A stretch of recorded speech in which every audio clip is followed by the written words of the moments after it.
room was already rigged before the doors ever opened. Too many eyes, too many quiet calculations, and one seat at the front that suddenly meant everything. Harlem didn't wake up that morning, it held its breath. Somebody powerful was gone, and everybody in the room knew the same ugly truth. When a man like that stops breathing, the city doesn't mourn first. It measures. It weighs what's about to fall apart. It listens for who's going to move wrong. Inside the church, nobody spoke above a whisper. Not out of respect, out of instinct. You could feel it in the air, that heavy electric pressure that comes right before violence decides where to land. The casket sat closed, polished, cold, final. A king doesn't get buried quietly. He gets inspected one last time. Men who'd survived gunfights and indictments sat shoulder to shoulder with politicians who pretended they didn't know them. Old allies counted exits. Younger hustlers counted faces, wondering who was about to inherit power and who was about to lose protection. Every man there had a plan. Every plan depended on what happened next. At the front sat the widow, back straight, chin lifted, hands still, not grief-stricken, not shaking, watching. She didn't look like someone who had lost control of her world. She looked like someone auditing it. She knew who belonged. She knew who was pretending. She knew who was already reaching for things that weren't theirs yet. And she also knew who should not walk through those doors. The organ swelled, low and slow, like a warning. The preacher started talking about mercy and community, about a man who kept order. That word lingered. Order, that's what was really being buried today. For a few seconds the widow let herself drift, just a crack, just enough to feel the weight, the years, the nights, the sacrifices nobody ever thanks you for. Then the back doors creaked. Light sliced through the church like a blade. The sound wasn't loud. It didn't need to be. Heels on stone, measured, deliberate. Every head turned at once. The preacher lost his place. The organ stumbled, and the temperature in the room dropped. The woman didn't pause to read the room. She didn't lower her head. She didn't hesitate like someone who knew they were wrong. She walked forward like she'd been expected. That's when the widow went still. Not frozen, focused, because this wasn't grief walking down that aisle. This was a challenge. She kept walking. That was the mistake. In a room built on memory and hierarchy, she moved like none of it applied to her. Every step echoed longer than it should have. Not because the floor was loud, because nobody breathed. The widow didn't turn right away. She didn't have to. She felt the shift. Felt men stiffen in their seats. Felt old loyalties tighten their grip. The kind of tension that makes veterans glance at hands instead of faces. This wasn't ignorance. This was theater. The woman dressed for attention slid past people who had earned their place through blood and patience. Past men who'd waited decades to sit that close to the front. She didn't ask, didn't apologize. She claimed. That's when the widow finally looked. Slow, controlled, surgical. She didn't glare, she assessed. Like she was studying a problem she'd hoped wouldn't show up but had already prepared for. The woman stopped just a few rows back, close enough to be seen, close enough to be felt. She removed her glasses with a soft flourish, as if the room needed help focusing on her pain. A few fake sobs followed, too timed, too neat. That's when the whispers started. Not words, reactions. Tiny sounds of disbelief. Men shifting their weight, women tightening their lips. This wasn't mourning. This was staking a claim. The widow faced forward again, eyes locked on the casket, her hands relaxed. That scared the people nearest to her more than anger ever could. They recognized that stillness. They'd seen it on another man's face years ago, right before decisions were made that couldn't be undone. The preacher kept talking, but the service was gone. Hijacked. Every pause became an opening for another performance, another sound, another reminder that someone was trying to rewrite the moment. Minutes dragged, then longer, and then came the look, a quick one, sharp, delivered like a blade slipped between ribs. The woman smiled, not big, not obvious, just enough. It said, "I'm here." It said, "You can't erase me." It said, "I matter now." The widow rose when it was time, graceful, unhurried. She passed the woman without a word, didn't acknowledge her existence. That was intentional. Silence can be louder than screams when you know how to use it. Outside, the street was packed. Thousands pressed in, hungry for a moment they could talk about for the rest of their lives. Cameras waited, stories waited, the hearse stood ready. The widow reached for the limousine door. That should have been the end of it, but desperation doesn't understand timing. Footsteps rushed behind her, fast, reckless, loud. The woman burst into the open like she'd been waiting for daylight. She didn't go to the crowd, didn't go to her car. She went straight for the hearse, arms out, voice up, drama spilling everywhere. And when her hand touched the casket, that's when the rules finally broke. The widow let go of the door, and the street felt it. She didn't rush. That's what scared everyone. The widow turned slowly, like the world had all the time it needed to regret what was happening. Her heels struck the pavement with purpose, each step calm, measured, final. No shouting, no warnings, just movement. The woman at the hearse was still performing, crying loud enough for cameras, calling a name she'd never had the right to say out loud. She thought the crowd was on her side, thought noise meant power. She never saw the shadow close. The widow reached her without breaking stride.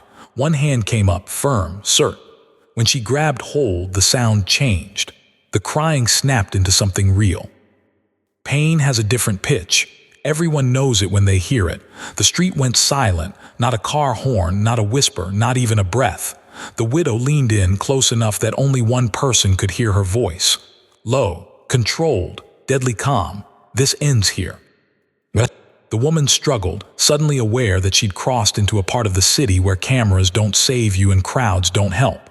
Her heels scraped the sidewalk. Her confidence evaporated. Glamour collapsed in seconds.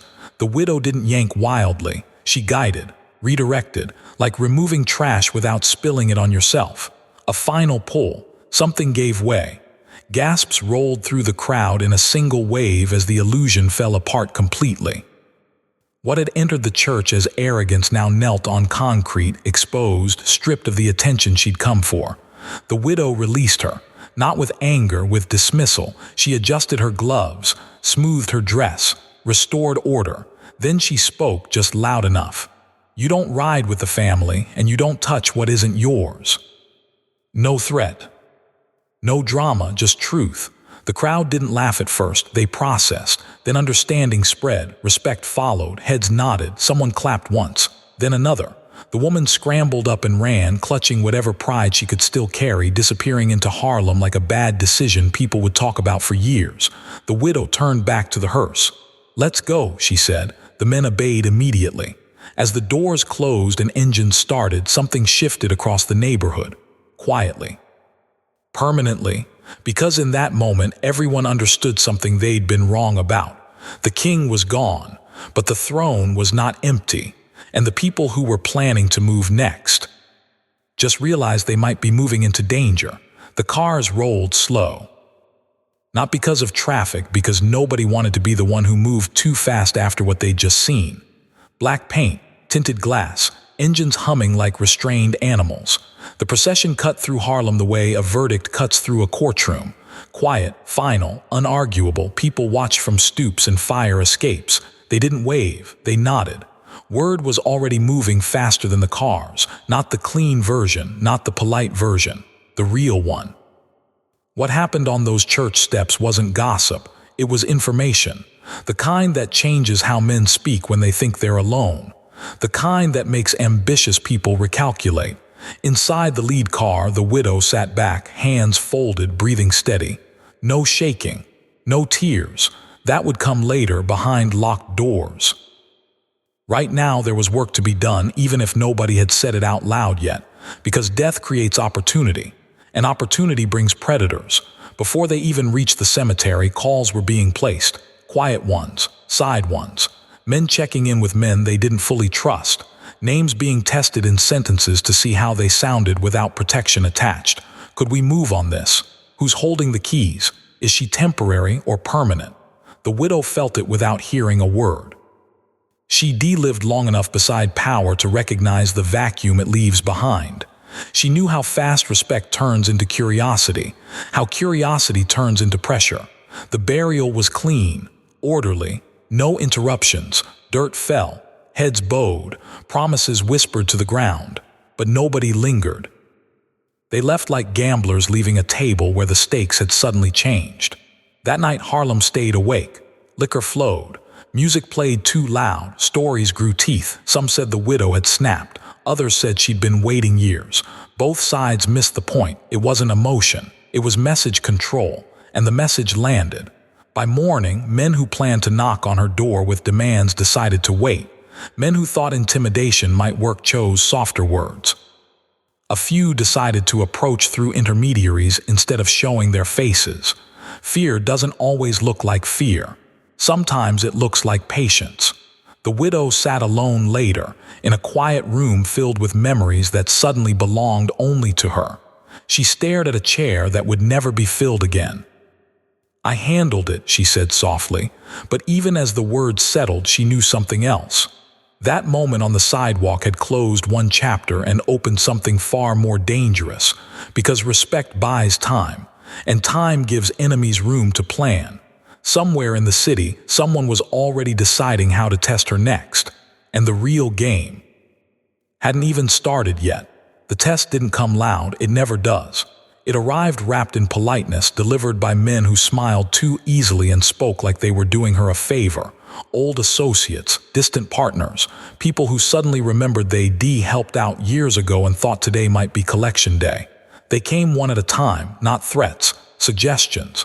Maybe this property should change hands. Maybe this account needs a new signature. Maybe it's time to simplify things now that the man was gone. She listened. That was her advantage. She let them talk themselves into confidence.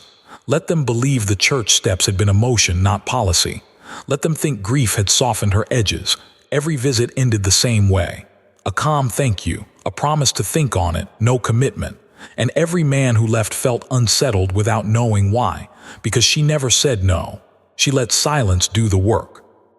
Behind closed doors, she moved differently. Quiet calls, old names, favors collected that had been sitting on ice for decades. The kind of debts nobody forgets, they just hope never come due. She didn't build an empire, she inherited a map. And she knew exactly where the pressure points were. One man tried to rush her, pushed too hard.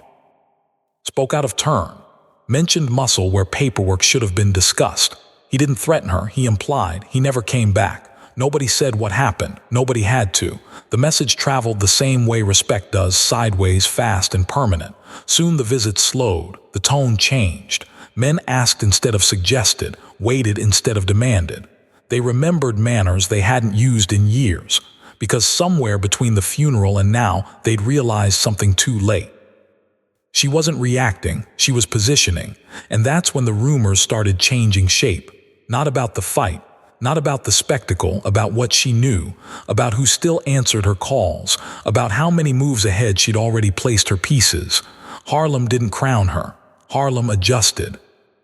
An adjustment is how power survives, but power always invites one final challenge. Someone reckless, someone hungry, someone who thinks history is over.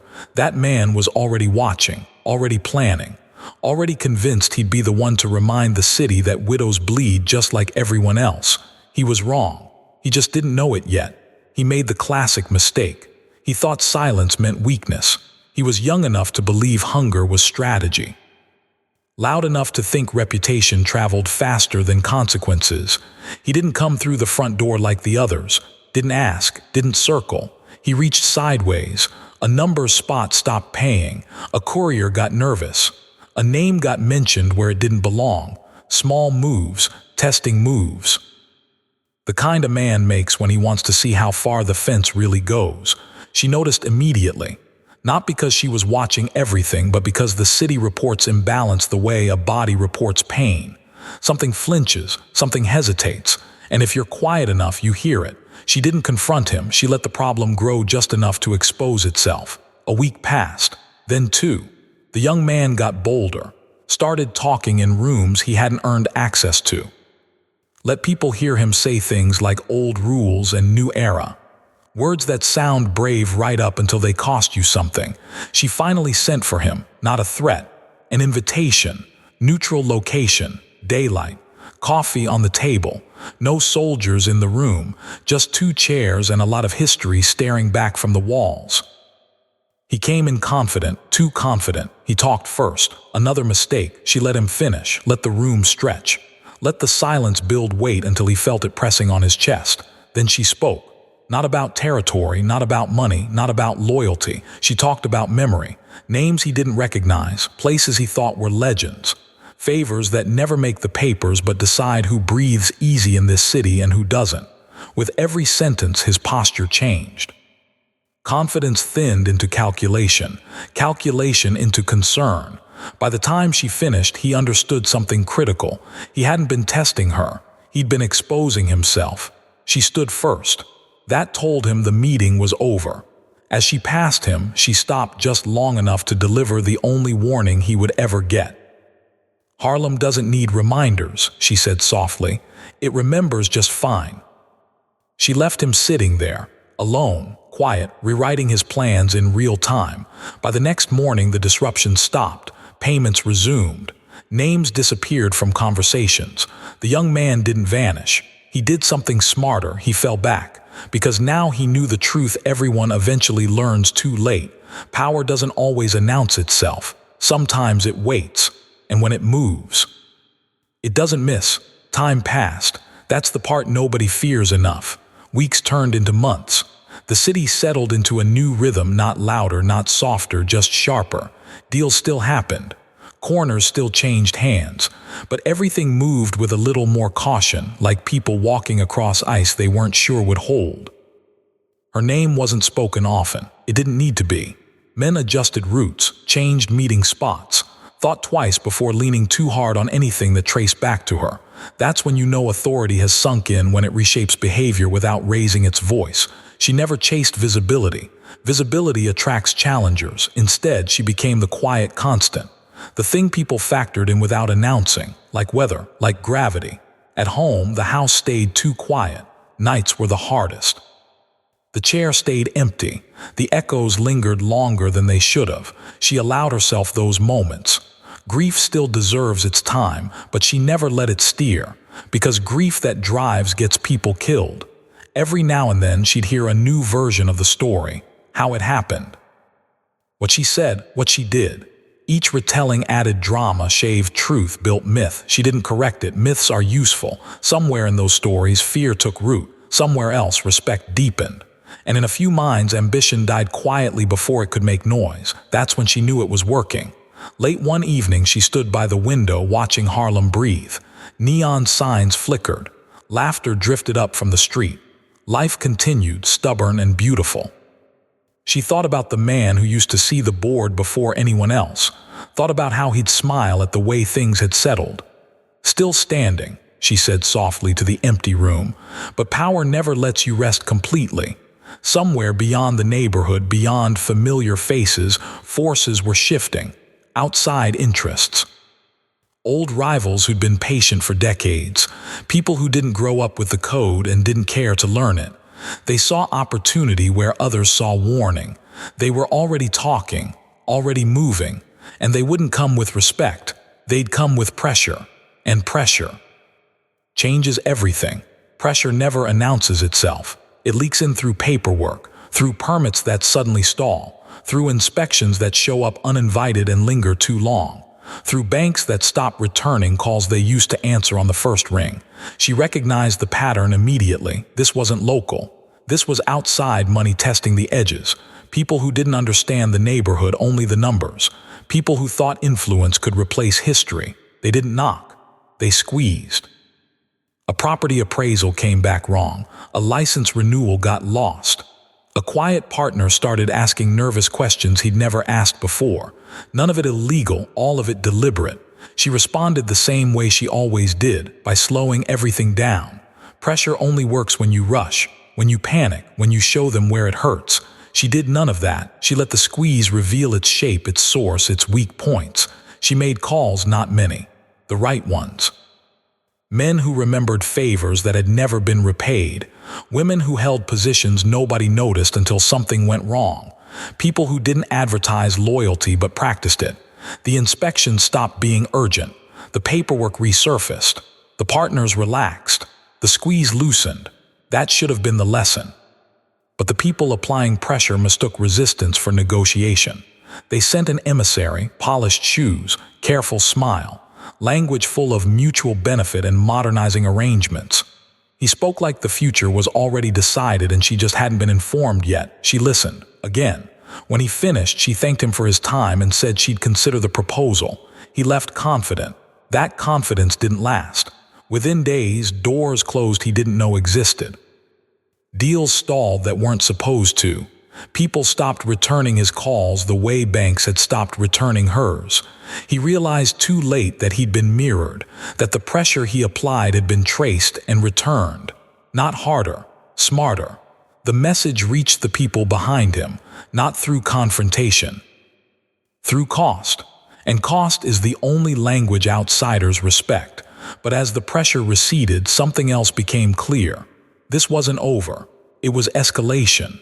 Because the more territory stays intact, the more valuable it looks to people who believe everything has a price. And somewhere, someone was deciding that if pressure didn't work, they'd try force. And force doesn't care about history, which meant the calm couldn't last, and she knew it. Force wears a different face. It doesn't hide behind smiles or signatures. It shows up in the form of rumors sharpened into weapons, of alliances whispered into existence, of men meeting in rooms they don't belong in, convincing each other courage is the same thing as numbers. She heard about it before it reached her. A name circulating. A crew consolidating. A promise being made that shouldn't have been possible without consequences. That's how she knew it was serious. Because the people involved didn't fear her reputation. They feared being left out of what they thought was coming. She didn't panic. She prepared, quietly. She tightened circles, shortened chains, made sure every link knew exactly who it answered to and why. Loyalty was reaffirmed not with speeches but with reminders, small protections, timely interventions. Proof that stability still had a source. Meanwhile, the other side rushed. That was their weakness. They wanted momentum, visibility, a moment that would announce a new order. They planned to make it public enough that walking it back would be impossible. She understood the play immediately. They weren't trying to beat her. They were trying to embarrass her. And embarrassment in their minds would crack authority faster than violence. The move was scheduled, a takeover disguised as celebration, a public shift of allegiance meant to signal that Harlem had chosen differently. She was invited. That alone told her everything. Invitations like that are traps built from confidence. She accepted, not because she was curious, because decline would have been interpreted as fear. The night arrived heavy with expectation. Music loud, faces unfamiliar, smiles too tight. Everyone waiting to see how she'd respond when the floor tilted under her feet. She walked in calm, unarmed, unbothered, and that unsettled them more than resistance ever could. She took her seat. Let the room continue pretending she wasn't the center of gravity. The speech began. Halfway through, she noticed something critical. The man speaking wasn't in charge. He was repeating lines, and the person who'd written them was watching her very carefully. That's when she realized this wasn't the end game, it was bait. And somewhere nearby, a second move was already in motion. One designed to force her hand, one designed to turn respect into reaction, one designed to make history blink first, and she had seconds, not minutes, to decide how this would end. She stood up before the speech could finish, not abruptly, not dramatically, just enough to interrupt the rhythm. The room stalled. Glasses paused halfway to mouths. Conversations died mid-word. When someone like her moves without warning, people feel it before they understand it. She didn't address the crowd. She addressed the man watching her, held his eyes, let the silence stretch until it started to hurt. "You're rushing," she said calmly. "That's how people make mistakes." A few nervous laughs followed, forced, hollow. The man smiled back, but his jaw tightened. He hadn't planned for dialogue. This was supposed to be a ceremony, not a confrontation. She picked up her coat. "Enjoy the evening," she added, "but don't confuse noise for consent." And she walked out. That was the real move. Because now everyone in that room had a choice to make publicly. Stay seated, applaud, or follow her. 3 men stood up immediately. Then 5, then more. Not because she ordered them. Because they'd been waiting for permission to do what they already knew was right. The man watching her lost control of the room in real time. His power evaporated without a threat being spoken. Outside, she didn't slow down. Her driver pulled up fast, too fast. She knew something was wrong before the door even opened. "Car S been followed," he said quietly, "since the corner." That confirmed it. The bait wasn't the party was cover. She got in anyway, because hesitation would turn suspicion into certainty. The car pulled off. The city blurred past, streetlights ticking by like a countdown. She felt the shift before she saw it, the car behind them closing distance, lights off, engine tuned wrong for coincidence. Her driver checked the mirror. "They're not breaking off." She looked out the window, calm as ever. "Take the long way," she said. "Let's see how committed they are." They were very committed. The second car sped up. A third appeared from the side street. This wasn't a scare. This was an answer. And now the question wasn't whether she'd survive the night. It was whether Harlem would wake up the same tomorrow. The long way narrowed fast. Too many turns, too few exits, streetlights blinking like they didn't want to be witnesses. The driver didn't ask questions. He already knew what kind of night this had become. Hands steady, jaw locked. He drove like a man who understood that panic was louder than gunfire. The first car stayed back, patient. The second crept closer, aggressive. The third hovered just out of sight, waiting for the mistake. She watched reflections instead of headlights. That's how you spot intent before it announces itself. She learned that sitting next to a man who never trusted what was directly in front of him. "Next corner," she said calmly, "then cut hard." Ivor nodded. The turn came fast, tires screamed. The city jolted sideways. For a split second, the cars behind hesitated just enough. That hesitation saved them.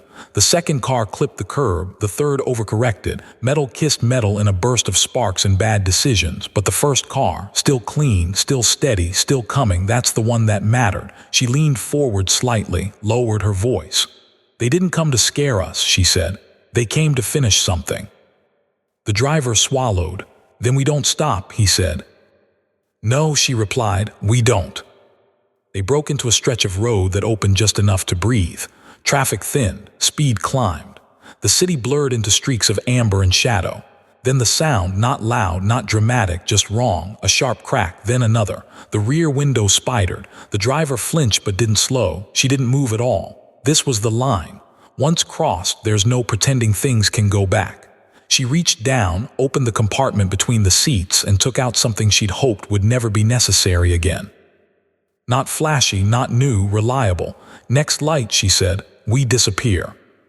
The driver glanced at her, surprised. She met his eyes. "Trust me." The light ahead turned yellow, then red. They didn't stop. They vanished down a side street that didn't exist unless you knew it did. The pursuing car blasted through the intersection too fast, too angry, and paid for it when a delivery truck introduced itself at full speed. The impact echoed through the block. Silence followed. They didn't look back. A few minutes later, the car slowed, parked in shadow, engine ticking like a heartbeat trying to calm down. She exhaled for the first time that night. This wasn't random. This wasn't a warning.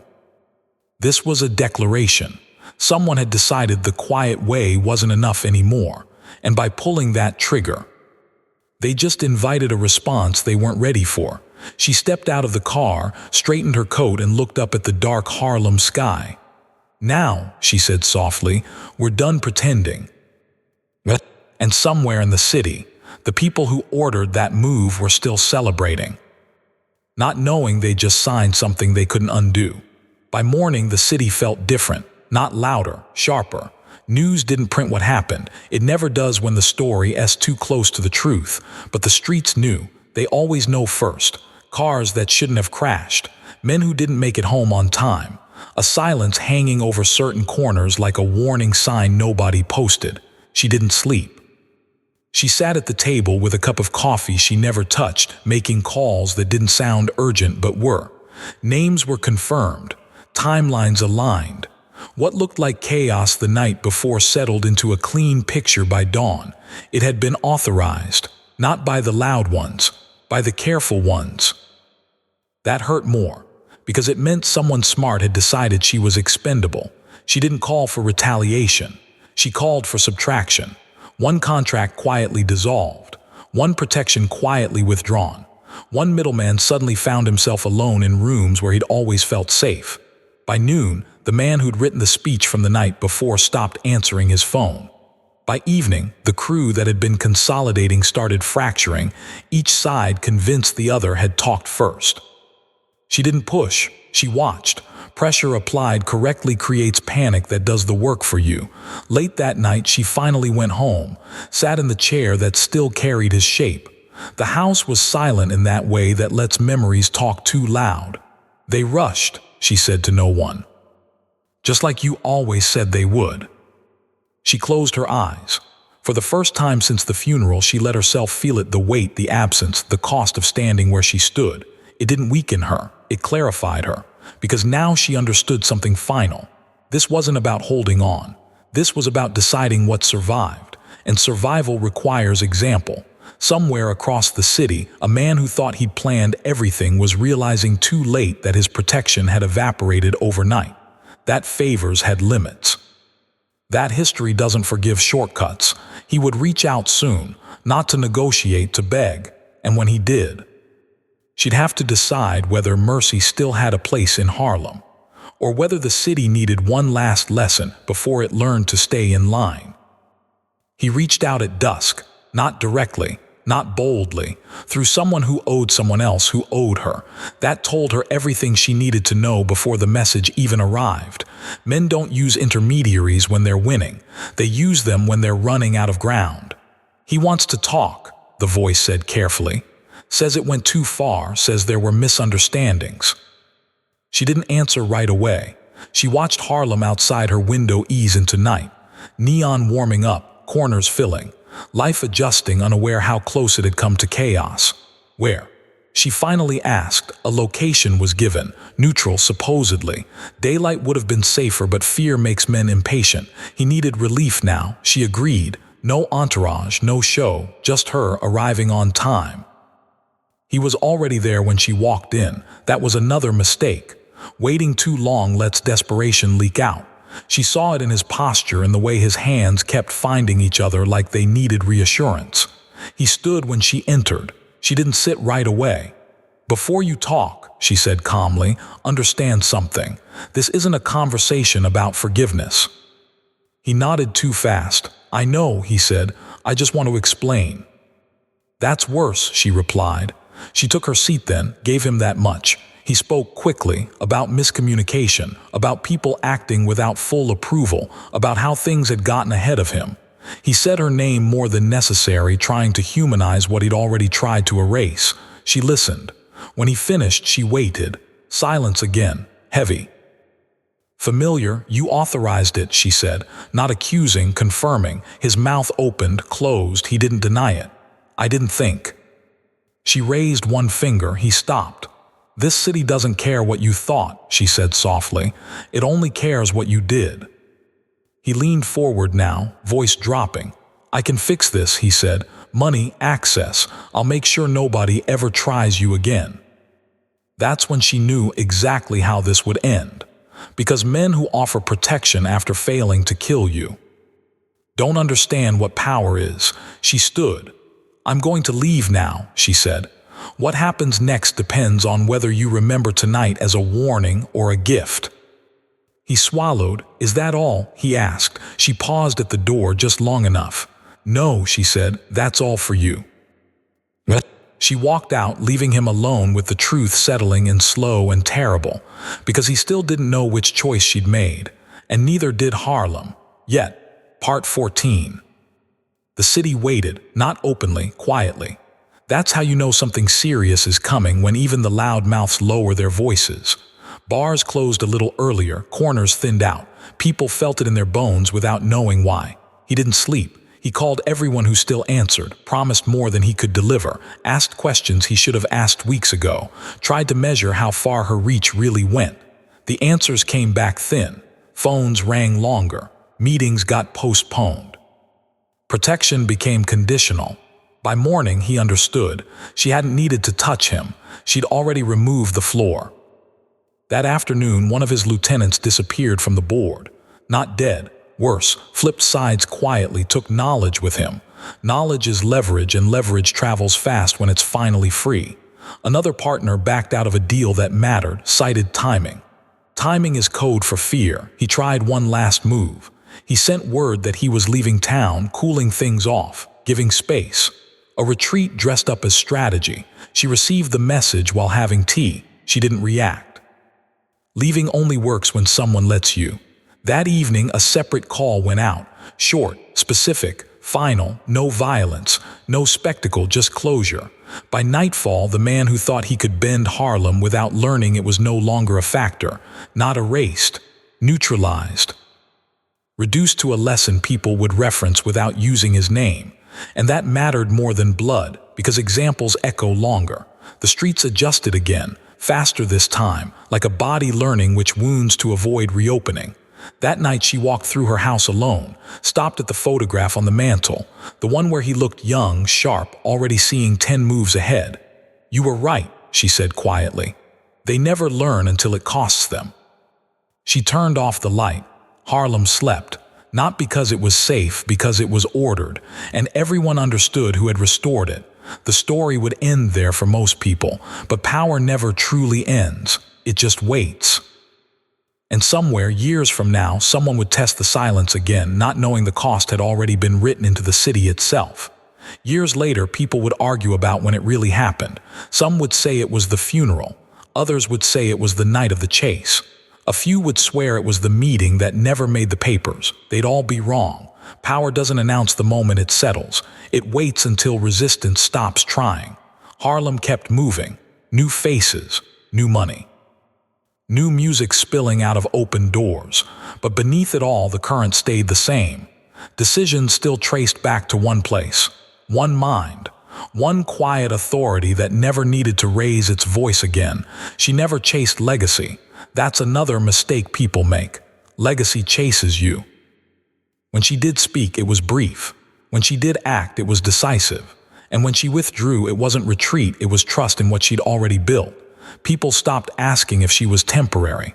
They started asking who would be foolish enough to test what came after her. On certain nights, when the city softened and the noise dipped low enough, she'd sit alone and think about the man who taught her the board before she ever had to play it alone. "You left it in order," she said once to the quiet. "I just kept it that way." No bitterness, no pride, just truth. Harlem never put up a statue, never named a street. That wasn't how this kind of power gets remembered. It lived in hesitation, in lowered voices, in deals that didn't get made. And long after the names faded, the lesson stayed. That some crowns aren't taken, they're respected into place, and once they are, the city never forgets who earned them.